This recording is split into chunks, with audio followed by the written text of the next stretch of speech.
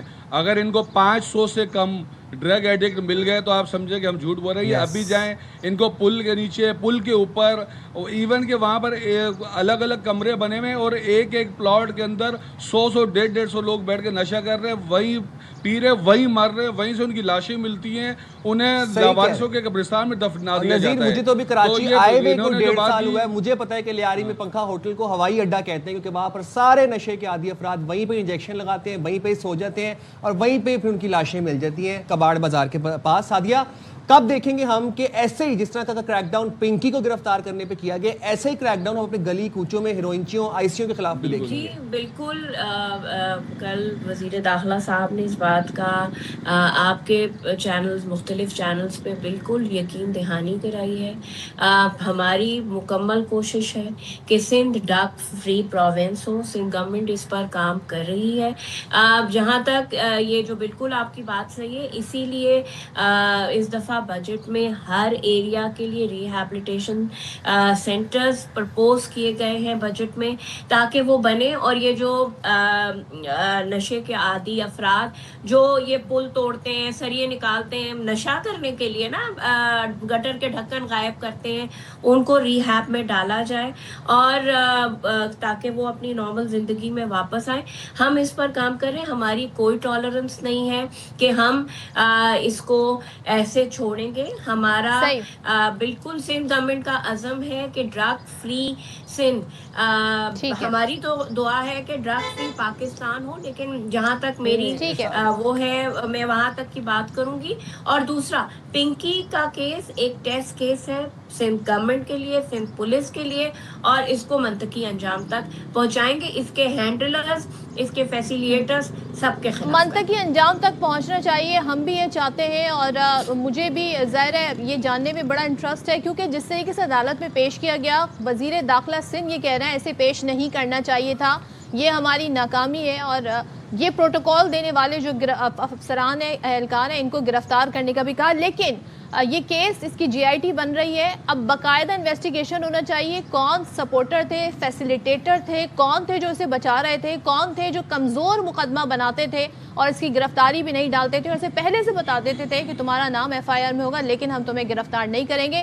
یہ تمام تر کنیکشنز جو ہے نا یہ بے نقاب ہونے چاہیے اور ان لوگوں کو بھی جی آئی ٹی میں تفتیش کا حصہ بنانا اور چاہیے. سعدیہ, لاکھوں کی تعداد میں ریہیبلیشن سینٹرز بنانے کی بجائے وہ پیسے تھوڑے سے اس چیز پہ استعمال کر لیے جائیں کہ جو سینکڑوں, مٹھی بھر, چند سو جو ڈیلرز ہیں, جو سپلائرز ہیں, ان پہ کریک ڈاؤن کر کے ان کا کلا کما کر لیا جائے, پھر ریہیبس کی ضرورت ہی نہیں پڑے گی. اس پہ بھی کام ہو رہا ہے. بہت جلد آپ دیکھیں گے, آپ خود رپورٹ کریں گے. میں بالکل, میری بھی خواہش ہوگی کہ میں نے آپ سے کہا کہ ہماری گورنمنٹ کی, پاکستان پیپلز پارٹی کی اعلیٰ قیادت کی یہ خواہش, اور اس کو بالکل پائے تکمیل تک سندھ پولیس ہی پہنچائے گی کہ سندھ ڈرگ فری, اور جو لوگ ایڈکشن میں ہیں ان کو ہم اس لعنت سے نجات دیں. 1 مہینہ کافی ہوتے ہیں, انشاءاللہ تعالی 1 مہینے بعد آپ سے اس پہ فالو اپ بھی لیں گے. Thank you very much Sadia, اور دیکھیں گے کہ ان علاقوں میں کرائم ہوا ہے کہ نہیں ہوا. ایک بات میں یہ کہہ دوں, کریک ڈاؤن کے ساتھ ساتھ جو جی آئی ٹی بنے گی اس میں جو سارے تانے بانے, سسٹم بے نقاب ہونا چاہیے. جس سسٹم کی بنیاد پر جو خاتون جس طریقے سے کل عدالت میں پیش ہوئی ہے, وہ یہ بتاتا ہے کہ کانفیڈنس بہت ہے کہ میرا کوئی کچھ بھی نہیں بگاڑ سکتا. ایک بات میں آپ لوگوں کو بتا دوں, کوئی بچہ, کوئی نوجوان, کوئی لڑکی, کوئی خاتون اگر یہ پروگرام دیکھ رہی ہے اور پنکی کی وہ ساری سوشل میڈیا پر فالو کر رہی ہے, please understand this one thing کہ ڈرگز آر ناٹ کول. پنکی ایک ملزمہ ہے, ایک کرمنل ہے. ابھی جے آئی ٹی بنے گی, تفتیش ہوگی, دھلائی ہوگی. پنکی سے امپریس ہونے کی کسی کو ضرورت نہیں ہے. بار بار میں یہ بات کہہ رہا ہوں کہ کوکین, ڈرگز آر ناٹ کول. یہ آپ کی زندگیاں تباہ و برباد کر دے گی. ایگزیکٹلی, نشہ ایک لعنت ہے. جانیں چلی گئی ہیں, لوگوں کے معصوم بچے چھوٹی چھوٹی عمر میں اپنی جانوں سے چلے گئے ہیں, تو اس سے بچنا بہت ضروری ہے, ورنہ یہ آپ کی زندگی کھا جائے گی. یہاں پر شارٹ بریک لیتے ہیں, اس بریک کے بعد واپس آتے ہیں.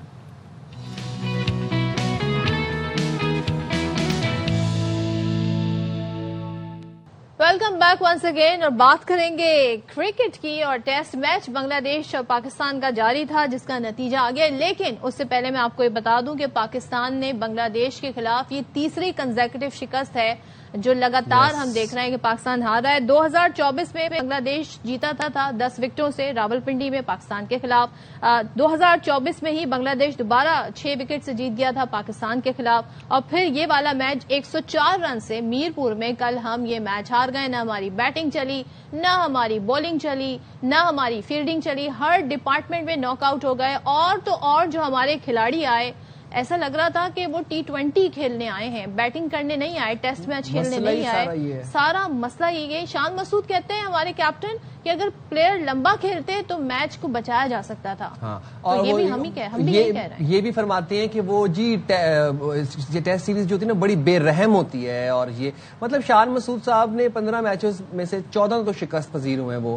اب بنگلہ دیش نے 104 رنز کے بھاری مارجن سے مہمان ٹیم مطلب ہم لوگوں کو آؤٹ کلاس کر دیا. آخری روز قومی ٹیم 268 کے تعاقب میں 163 رنز پر ڈھیر ہوئی.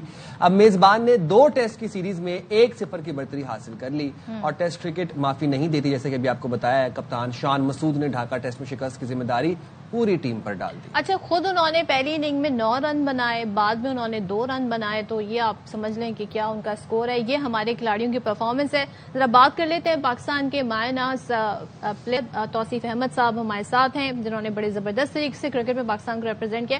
توصیف صاحب بہت شکریہ.